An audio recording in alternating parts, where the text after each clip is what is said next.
Magandang araw sa inyo mga kabansa. Ito ang inyong lingkod, Ado Paglinawan sa Iparas kay Paras. At bumabati na naman ako sa inyo at ito ang ating secretary.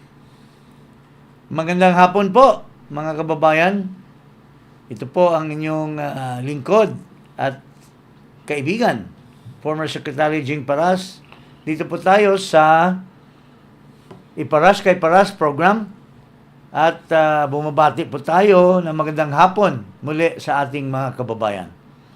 Ayan mga kababayan, Secretary, marami ngayon na naghahanap ng mga traidor sa lipunan.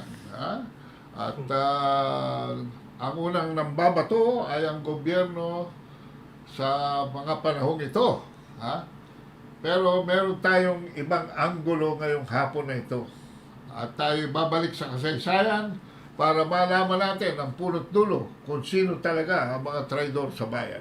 Well, unang-una, ito po ay napabalita na tungkol dyan sa paghahakot ng mga kayamanan or natural resources tulad ng lupa na ng isang kampanya or isang grupo at ito ay binibenta sa China or sa Chinese government, no? Hindi natin masusi ng mabuti dito sa news report kung saan ba dinala ito at sino itong mga involved. Pakinggan natin yung news several years ago which has relevance today since this involves China. Ito po, pakinggan natin itong news report. 7 years ago. Iniimbestigahan na ng Department of Environment and Natural Resources o DENR ang umanay paghahakot ng lupa ng China sa Zambales na itinatambak sa Scarborough Shoal. Ito ang balita ni Ray Pelayo. 2 bundok at kalahati Zambales pinagbili sa China. At sa lupang ito, dinala sa lapit ng Scarborough, nakabuo sila ng 3,500 hectares doon sa tabi ng Scarborough. Agad na ipinahinto ng bagong luklok na Zambales Governor na si Amor Diloso ang umano'y paghahakot ng China ng lupa sa bundok ng Santa Cruz, Zambales na ginagawang panambak sa inaangking lugar sa West Philippine Sea. Ayon sa gobernador, nakakaalarma na rin ang itinatayong military base ng China sa Scarborough. Airport na nga sila doon sa tabi ng Scarborough. Ang Scarborough Shoal ang lugar na pangisdaan ng mga Pilipino na kasing laki ng 3 bayan sa Zambales. Binili na ni Diloso ang mga mangisda na huwag munang lumapit sa lugar dahil gwardyado umano ito ng 5 barko ng China. Mayroong mga nagtraidor kasi hindi naman pwedeng maghakot lang ang China sa lupa natin dyan sa Zambales kung walang kasabwat. At ito ang report dito sa magiting na sundalo at general natin na naibsan ang komunista dito sa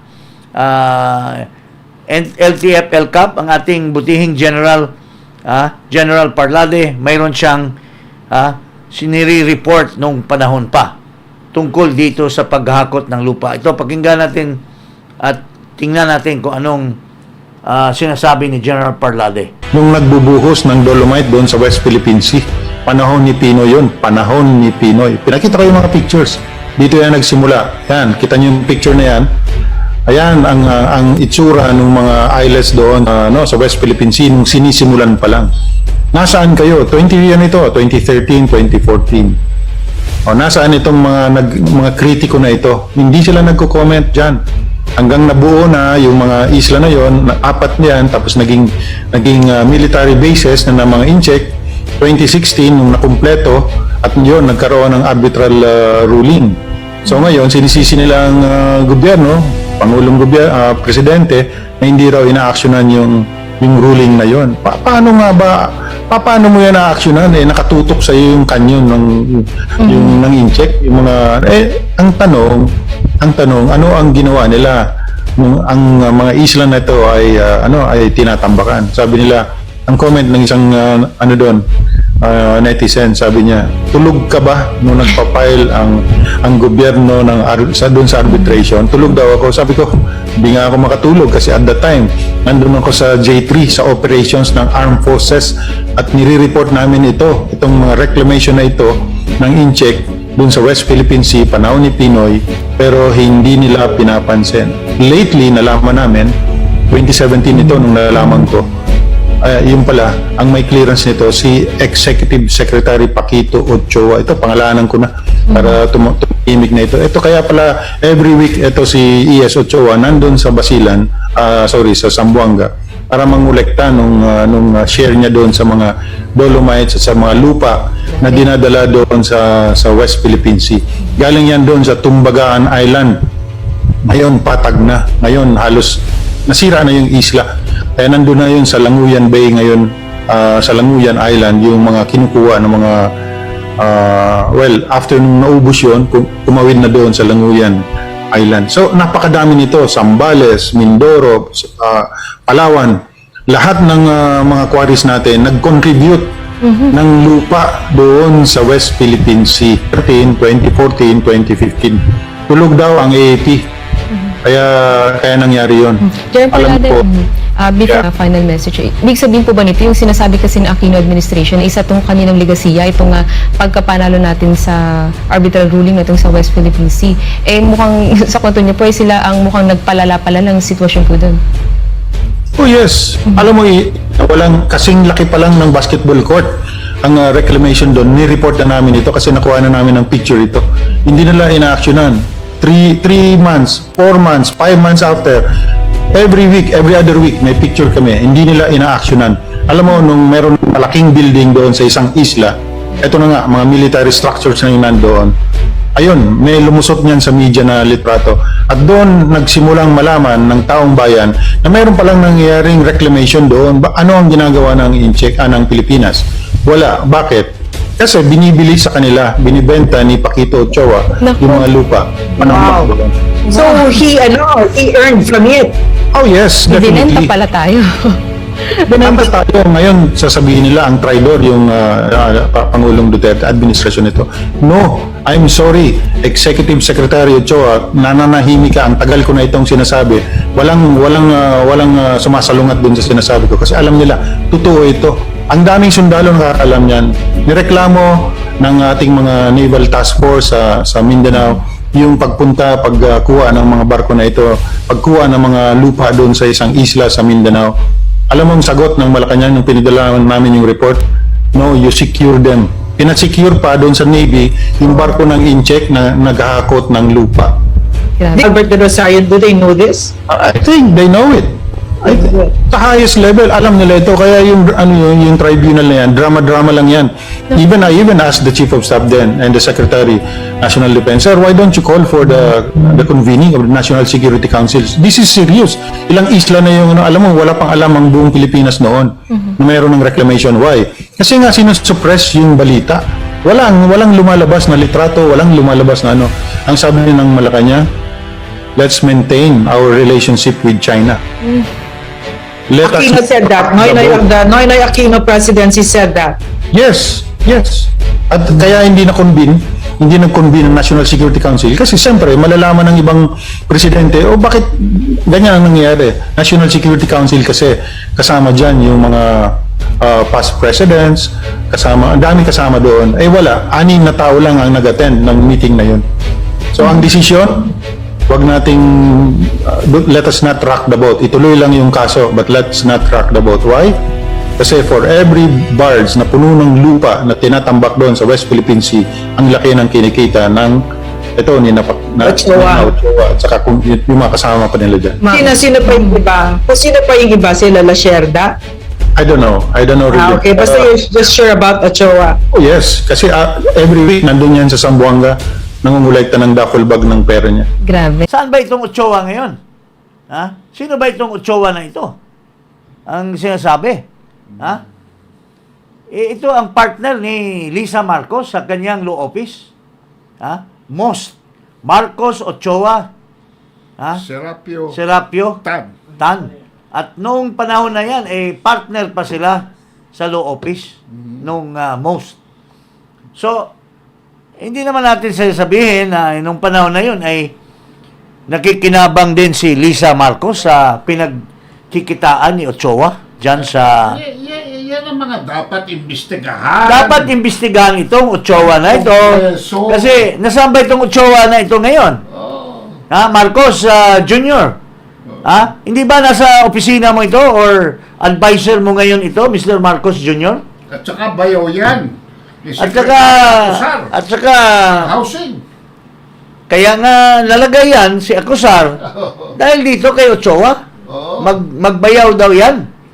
At saka tinutulugan ng mga members ng Commission on Appointment yung conflict of interest. Nitong si Putol daw ang tawag nila dyan Itong si, what's the name of this guy? Yung secretary ngayon ng Human Settlements? Si Acosar. Acosar.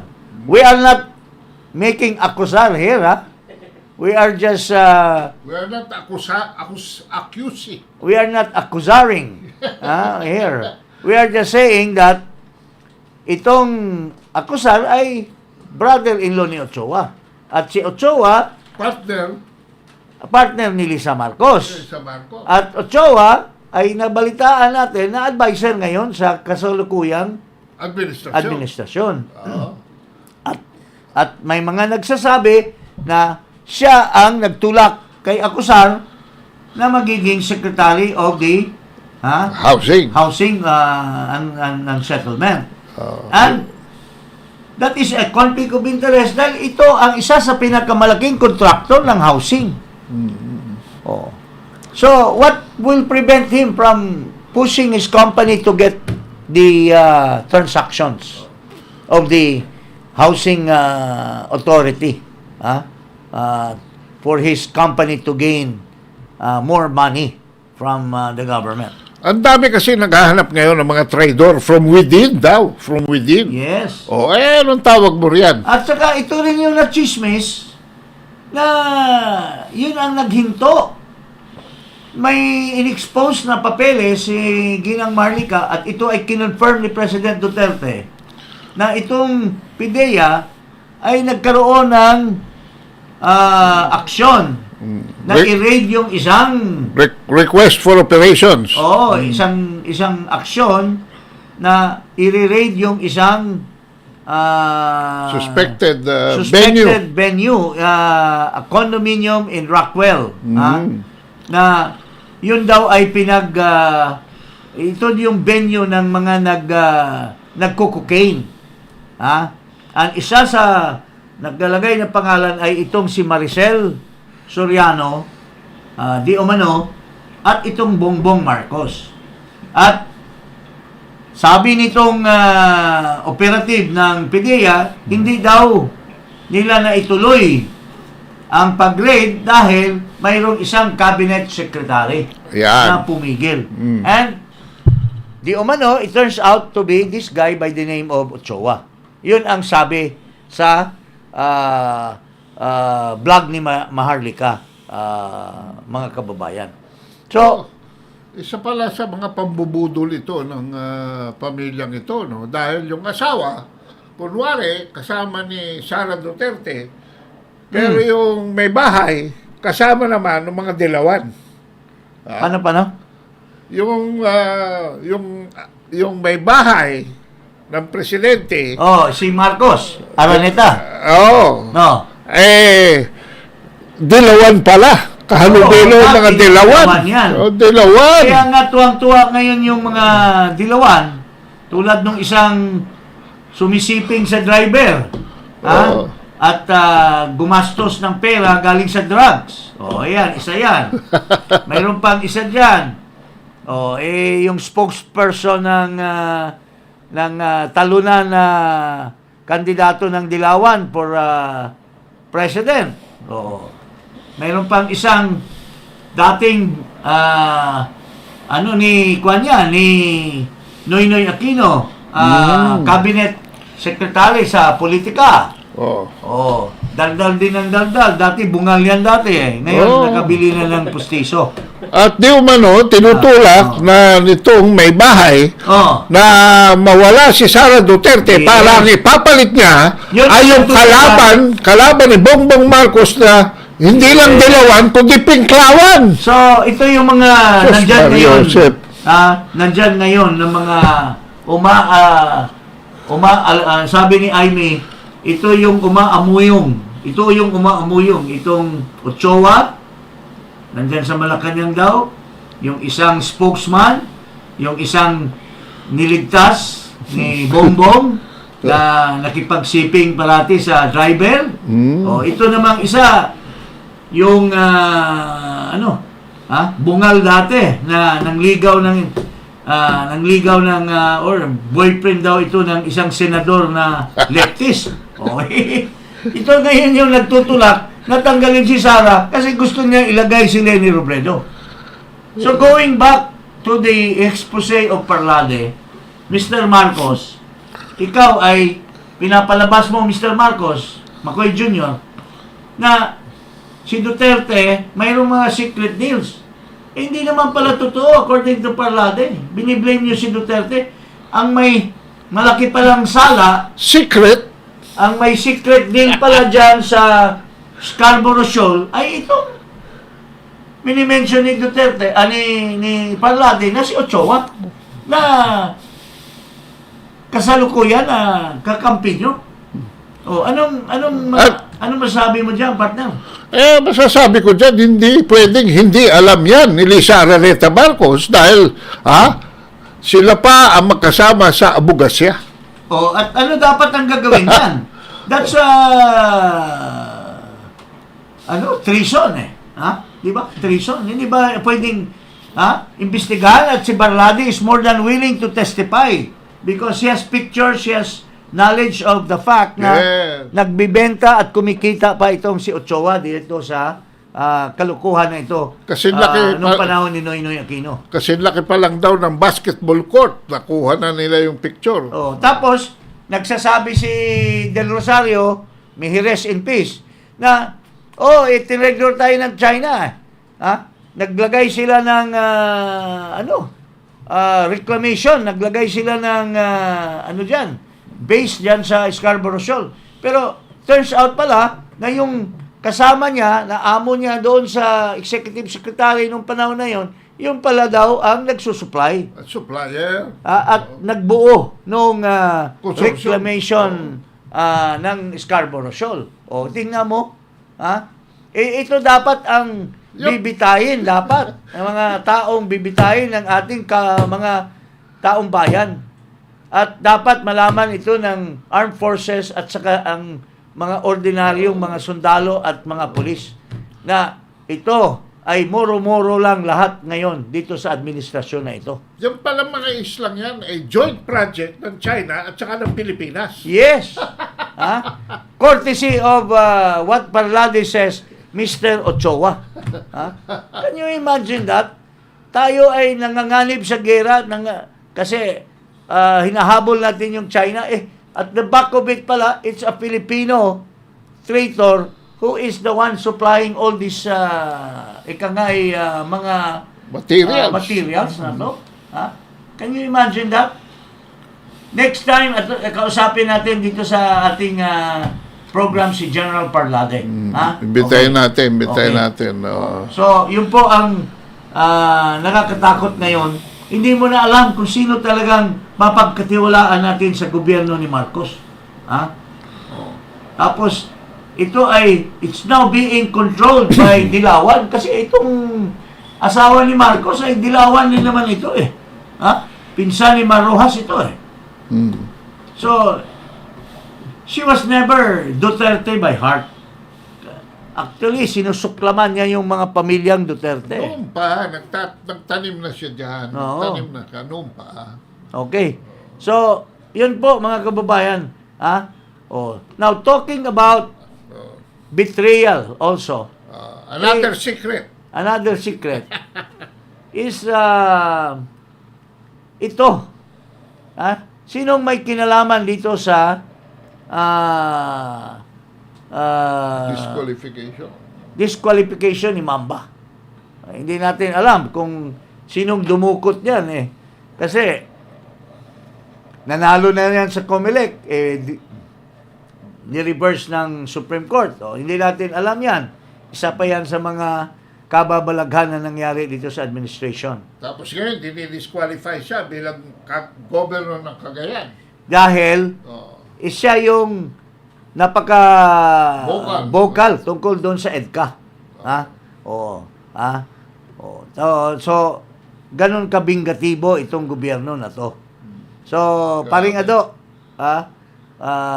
ito nga yon ang ating now, talking of COMELEC, kamakailan lang nag-imbestiga si Amy Marcos. Ha?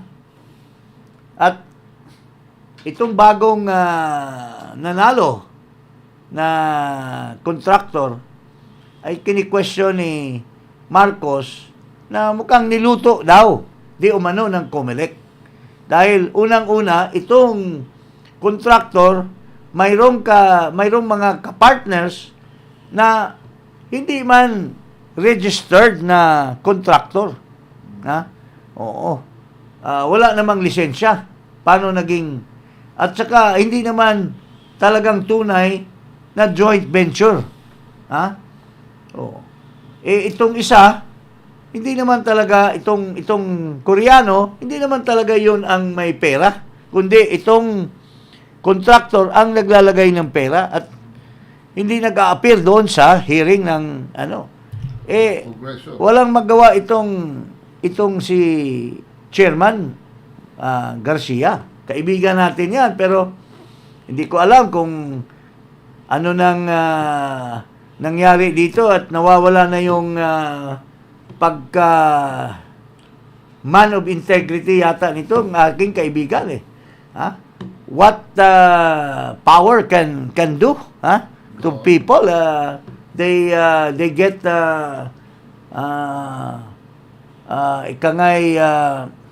swept away.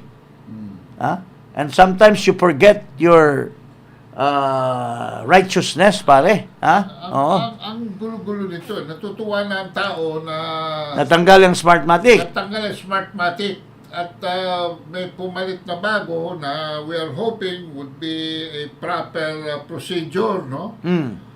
Tapos, sinasabi mo, irregular din pala pagkapanalo sa Well, bidding. that is from the questioning of Amy Marcos. Yes. And Wala pa sila explanation dyan, ha? and another senator. Oo. Wala nauutal itong mga COMELEC. Hindi sila nakakasagot sa mga tanong ni Amy Marcos. Which brings us to the doubts that is now created. If niluto yung bidding, can we now rely on the credibility of this coming election when the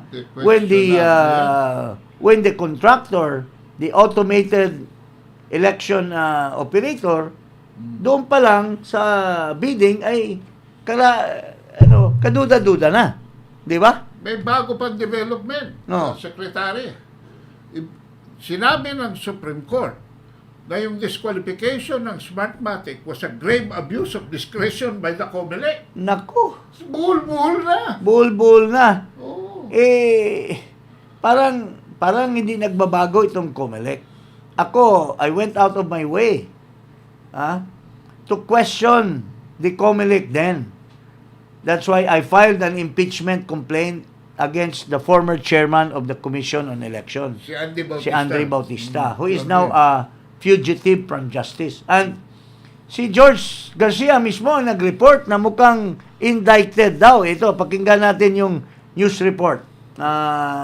COMELEC confirms indictment. Ako ang nag-file ng impeachment together with Attorney Ferdinand Topacio dyan. At natakot, hindi na siya lumaban, nag-resign from COMELEC. Tapos nag-eskapo. Nag-eskapo dahil hindi siya nag-appear doon sa investigation sa Senate. At ngayon, pinatunayan ng Department of Justice na siya ay tumanggap ng pera sa Smartmatic. So, ibig sabihin, ang Smartmatic ay talagang napaka-corrupt na di umano'y kumpanya na napaka-corrupt kasi ito, pakinggan muna natin bago natin i-discuss yan. Commission on Elections or COMELEC Chief George Erwin Garcia disclosed on Wednesday, April 24, that the representatives of the United States or U.S. Department of Justice and U.S. Department of Homeland Security's Homeland Security Investigations recently visited their office. Garcia explained that the U.S. officials sought assistance from the Commission such as a copy of the procurement documents. May ilan kaming tauhan na nag-request sila na ma-interview. Last year pa, madami silang ini-interview requesting for assistance. And we gave full assistance and cooperation to the US DOJ. The poll chief further said this is in connection to the money laundering case against former COMELEC chairman Andres Bautista in the U.S. It was allegedly confirmed by the US DOJ that indeed Bautista was charged. Tinanong namin, yung bang na lumalabas sa social media, was it already confirmed that the case was already filed in court? Based on the information or indictment filed by the U.S. authority in a local court in Florida, Bautista received bribe money from a technology company provider during the 2016 national elections. The company that allegedly bribed Bautista was not particularly named in the court record. However, the description in the affidavit matched that of Smartmatic. The complainant or agent who filed the case also asked for an arrest warrant against Bautista. Chairman Garcia said that he will confirm with the U.S. authorities regarding the matter. Wala naman ako kinoconfirm na in custody. Ang sa akin lang, you don't need anymore a warrant if a person is in custody. So yun ang gusto nating alamin ngayon. I'll get back sa inyo. Definitely. I'm going to ask that particular question to the U.S. authorities on what is now the... Kasi sasabihin ko sa kanila, issue sa amin ngayon, whereabout. Sana matakot ka rin, Chairman George. Kasi, I hope you're not following the footsteps of Andres Bautista in the case that Amy Marcos is raising against the COMELEC. I hope no money laundering or no indictment in the future. Ako, I'm also studying if there's a possibility that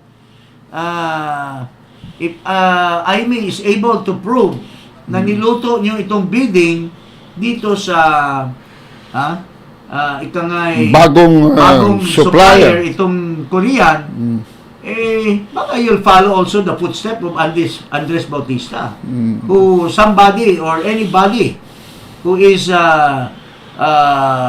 concerned for the people will file an impeachment against the incumbent COMELEC chairman and their commissioners. Paring Pero ako, gusto kong bumalik dito sa disqualification ni Mamba. Dahil napanalo na ni Mamba ito, umakyat sa Supreme Court, niremand ng Supreme Court, pabalik sa COMELEC, at nung bumalik sa COMELEC, disqualify si Mamba. Iba daw, kasi masyado namang Superman sila. Kaya decision lang ng COMELEC ay may aksyon kaagad. Ang nabalitaan ko diyan, 2 kaso ang pinail kay Mamba. Okay. Ang nagdesisyon nung una na umabot sa Supreme Court Second Division. And nanalo sa si Mamba sa en-banc. Okay. So, ibig sabihin, yung member ngayon na nag-disqualify kay Mamba, ang First Division kasi may ibang kaso daw. So, parang this is a comedy of error. Parang may house show, no? Parang house show. Yung isang division, en-banc. Hindi, yung isang division, tinalo si Mamba. Pagdating sa en-banc, nanalo si Mamba. En-banc. Sa en-banc. At yun ang inappeal sa Korte Suprema, which was reversed by the Supreme Court. Okay. But ngayon naman, biglang may sumulpot na disqualification ng First Division naman. Wow. So, itong mga members ng First Division ay member doon sa en-banc na nag-uphold nung kay Mamba na panalo. Kaya, nakakatawa ito ngayong mga present members ng COMELEC. Kaya tama si Amy na kini-question niya ito. And whoever has a right mind should study carefully if there is enough basis to file an impeachment complaint against these people. Oh. Ako, I'm studying it carefully because that's my forte, to file impeachment cases. In fact, I filed a plunder case against former COMELEC chairman and former commissioners na who awarded a contract with Smartmatic but was reversed by the Supreme Court, yung Pabilio case. May rest in peace yung si Brillantes, pinailan ko ng plunder yon. Yung Pareño, yung sino pa yung mga ibang COMELEC commissioners noon, because if the Supreme Court has invalidated the contract granted to Smartmatic, that is only purely administrative. What about the criminal offense? What about the possible graft and corruption that arises from giving undue advantage to the itong Smartmatic at the time. Pero mukhang walang nangyari. Itong ating bagong ombudsman, si Mr.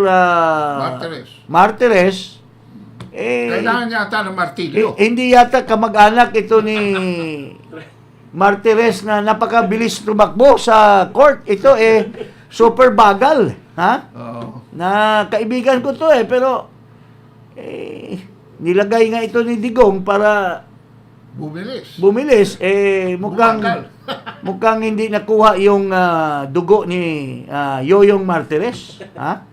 Itong Pero, si Martires ng ombudsman. Tama lang ginagawa mo, Secretary, dahil ang eleksyon ay puso ng demokrasya. Pero Yes. panayang banggit mo ng Smartmatic.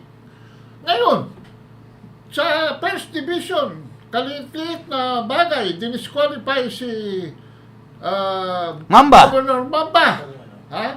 Samantalang, may isang abogada na nakipag-meeting sa Smartmatic noong 2022 election at bago pumasok sa kwarto ay initsapuera pa si Glenn Chong at isinama si Ivan Uy at si Hubert Sumalangit Nawa Guevara sa meeting at nakipag-areglo para sa kanyang asawa na masiguradong manalo.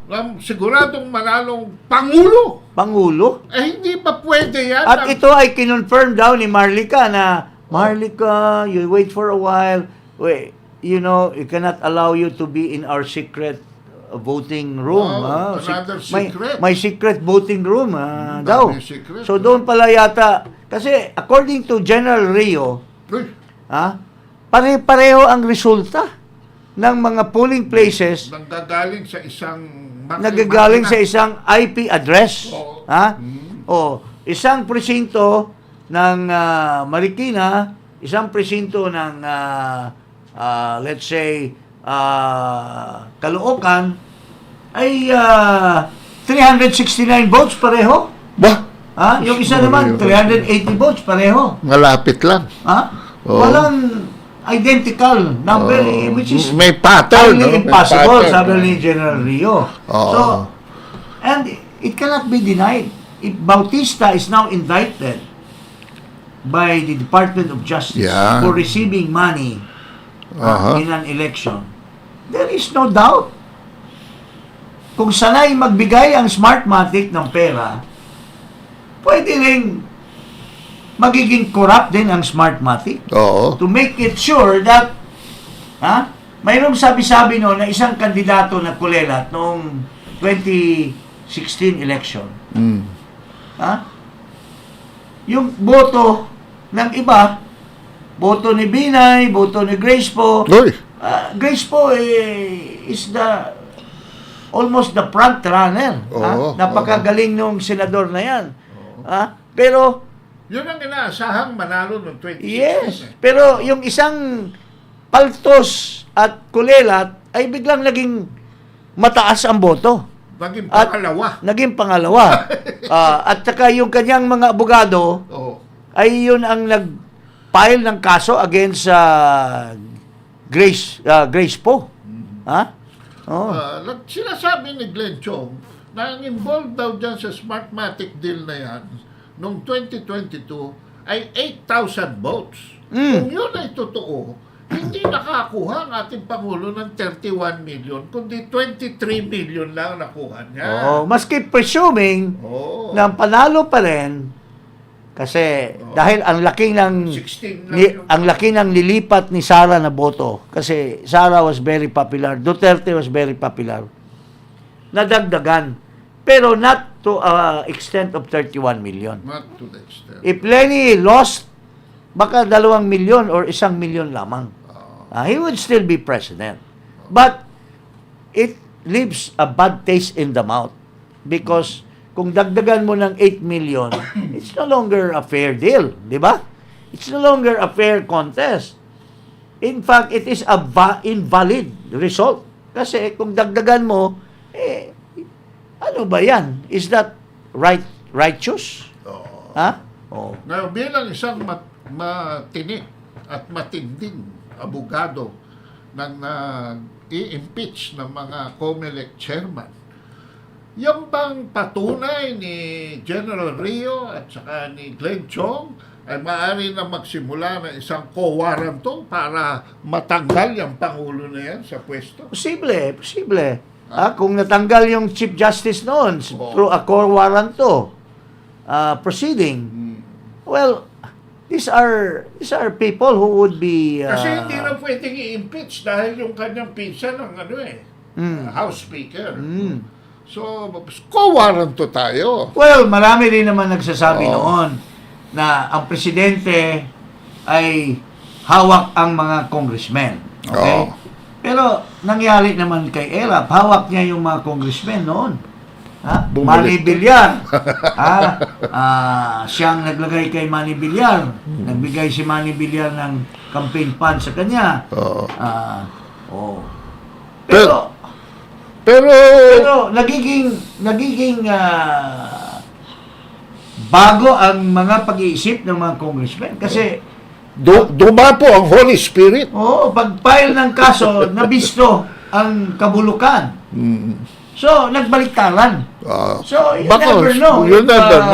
By God's graces, kung ma-file talaga yung impeachment at makita yung mga basihan, malay mo kung magbabaliktaran din ang mga no person can hold the fort for anyone if it's found to be talagang heinous ang kanyang criminality. Hindi ba dapat mas ito ang pagtuunan ng pansin ni Chairman Garcia kesa itong si Mamba? Sabi nga ng mga grupo ni Glenn Chong, nila Rio, hindi daw pinagbigyan ni George Garcia ng hearing. Yung nire-raise ni General Rio.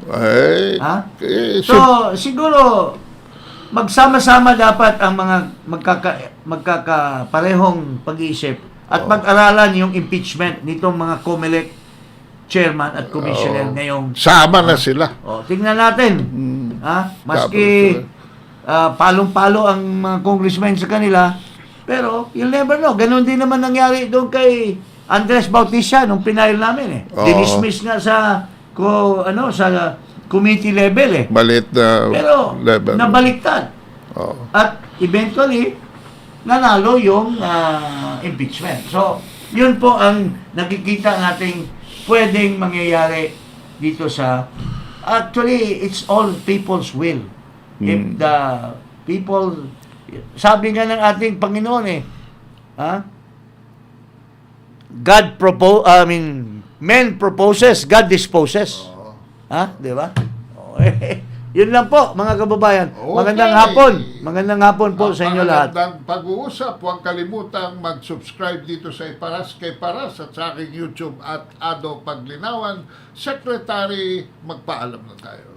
Magandang hapon po muli sa inyo lahat.